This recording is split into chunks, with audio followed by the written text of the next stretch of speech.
মামলায় গ্রেপ্তার জীবনকৃষ্ণ সাহা, সিবিআইয়ের পর ইডির হাতে গ্রেপ্তার। এবার বড়োয়া তৃণমূল বিধায়ক। মোদি ফিরতেই 26-এর ভোটের আগে আবার তৎপর ইডি। 26-এর আগে কি বাংলায় ভোট পেতে ধরপাকড় খেলা এটা? দেখুন, ইতিপূর্বে জীবনকৃষ্ণ সাহেব 13 মাস জেল খেটেছিলেন সিবিআইয়ের হাতে, তারপরে জামিন পেয়েছিল। এখন ইডি আজকে সকালে বাড়িতে গিয়েছিল। উনি পাঁচিল টপকে পালানোর চেষ্টা করেছিলেন, মোবাইলে ফেলে দিয়েছিল।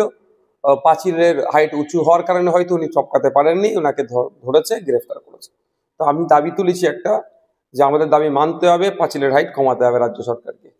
তাছাড়া এগুলো কষ্ট পাচ্ছে, কারণ দুর্নীতির টাকায় তো খেয়ে শরীর স্বাস্থ্য ভালো বানিয়ে ফেলেছে, টপকে পালাতে পারছে না, বারবার অকৃতকার্য হয়ে যাচ্ছে টপকানোর ক্ষেত্রে।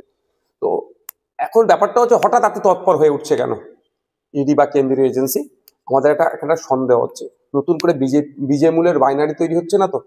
যে বিজেপি তৃণমূলের যে বাইনারিটা আমরা ক্রমশ ভাঙতে পেরেছিলাম, মানুষ বুঝতে পেরেছিল যে কিভাবে আমাদের বাড়ির মেয়ে তিলোত্তমাকে খুন করার পরে সিবিআই কেসটা হাতে নেওয়ার পরেও যেন একটা ঝিমিয়ে চলছিল। যথাসময়ে চার্জশিট না দেওয়ার ফলে জামিন পেয়ে গেল সন্দীপ ঘোষেরা। এই সমস্ত বিষয়গুলো আমাদেরকে ভাববার ছিল।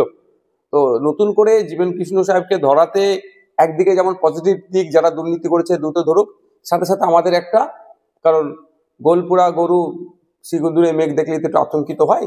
তো আবার নতুন করে বাইনারি তৈরির চেষ্টা হচ্ছে না তো? আমরা চাই এই দুর্নীতির সাথে রাঘব বোয়ালগুলোকে খুঁজে বার করুক। এই চুনোপুটিগুলোকে ধরলে হবে না। এরা টাকাগুলো তুলে কোথায় পাঠাতো, কাদের কাছে টাকাগুলো দিত? এদের ক্ষমতা নেই সব টাকাটা হজম করার।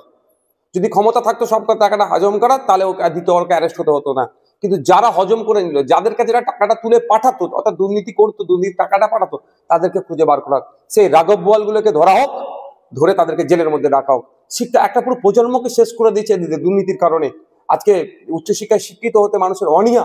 আপনি খোঁজ নিয়ে দেখুন, ক্যালকাটা ইউনিভার্সিটির কথা যদি বলি, প্রায় 50% সিট এখনো খালি রয়ে গেছে, অর্থাৎ ভর্তি হয়নি। কেন?